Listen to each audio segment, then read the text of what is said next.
Thank you. Good morning. I want to thank all my supporters, friends for coming out this morning. And before I get started with my remarks, I want to thank and recognize my wife, Melissa, and my two kids, Ella and Andrew. My wife puts up with a lot, believe me. So. And also my parents, Mike and Teresa McMillan, are here as well. I also want to thank Sheriff Bruce Kettlecamp for joining us, and especially thank my friend Representative Avery Bourne for her kind words. You know, if we're going to fix Illinois, Avery needs more support and more partners in the House and Senate, and I hope to join with her in making Illinois a better place to raise our families. I'm not here because I've had a lifelong dream to run for office. I'm here because I'm a small business owner, a father, and I'm concerned about the future that my children are going to have in the state of Illinois if we don't change direction. Most of you know me as a owner of a landscape business. Usually people see me in a t-shirt, jeans, and work boots when I'm around town. So I'm not a type of guy that wears a suit and tie to work every day, but when I look at what's going on in Springfield, it's disgusting. And our state needs a new direction. That's why I'm willing to step up and fight for our district. Our state government taxes too much, spends too much, and hardworking people like you and me are stuck to pick up the check. You know, earlier this year, career politicians passed a 32% income tax increase without any major reforms to the way Illinois does business, which only served to cause further harm to our economy. This year, career politicians also passed a budget that's estimated to be $1.5 billion out of balance, even after the income tax increase. Illinois has a spending problem, and politicians just don't get it. They're driving young people, business owners, and families out of our state, away from our small towns, with all their burdensome regulations, high taxes, and government corruption.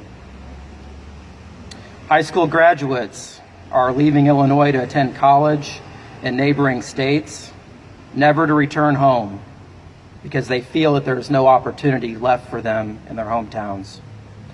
Politicians have been growing debt and unpaid bills by the billions, and this has been going on for decades. Now these politicians think that they can tax and spend our way to prosperity. Illinois needs a new direction from an environment of tax and spend to one of growth and reform. That's why today I'm announcing my candidacy for the Illinois State Senate. It's no secret that this fiscal crisis has hurt the state and millions of people living here. It's also no secret that it will take time and a lot of compromise to close a $15 billion backlog of unpaid bills. And I will work with members of both sides of the aisle to find solutions through cuts, reforms, and restructuring. But I won't be another Madigan rubber stamp. Reforms to the way Illinois does business must be done and must be met before there's any kind of compromise. Illinois has had the lowest economic growth over the last 10 years of any other state in the Midwest. Neighboring states like Iowa, Missouri, Indiana, Wisconsin have passed us by. And because Illinois has some of the highest property tax rates in the Midwest, I support a property tax freeze to give relief to our business owners and families that are struggling to get by. Recovery starts by putting people back to work, and we can't put people back to work in our state until our state becomes attractive to businesses again. People of all ages are leaving the state of Illinois because we have the worst business climate in the country. So I support reforming our broken workers' compensation system. I support passage of a capital construction bill without putting more burdens on taxpayers. You know, many of the problems that face our state are the direct result of politicians that have consolidated their power over decades. Instead of representing their constituents, they make service in Springfield more about them and how they can keep control. So let me tell you, friends, it's now time for that to change. We need term limits. We need fair legislative maps. And I also believe that our schools should be funded fairly. A child shouldn't be worth more or less to our state based on their zip code. And that brings me to the man that I hope to replace in the Senate, Andy Manar. You know, Andy Manar has been trying to rewrite history. He wants you to forget that his school funding bill this year gave Chicago Public Schools a nearly $500 million bailout at the expense of downstate school children. Andy Manar sold us out for Chicago. But this is nothing new. Over Andy Manar's political career, he has supported the Madigan budgets that cut millions from our schools in the first place. Over my 8 years on the Taylorville School Board, we lost almost $4 million in general state aid due to proration, and Andy Manar supported those budgets and those cuts.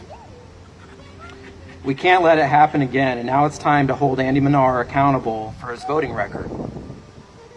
You know, my kids, one of them's roaming around here somewhere, are 3 and 1. You know, I want them to be able to attend great schools. I want them to be able to have the opportunity to attend a great university in Illinois. And I want them to have the opportunity to move back to their hometown like I did and be able to build a life and a family for themselves. But I'm afraid our current course will make those goals harder and harder for young people to achieve. Business owners and hardworking families deserve much better than what they've been getting. So that's why you're going to hear me talk a lot about taking Illinois in a new direction. We have to do better for our families, for our communities, for our state, and for our future. You know, I know that over the next 13 months, Chicago Democrats and special interests are going to do all they can to try to defeat me and try to support their ally, Andy Manar.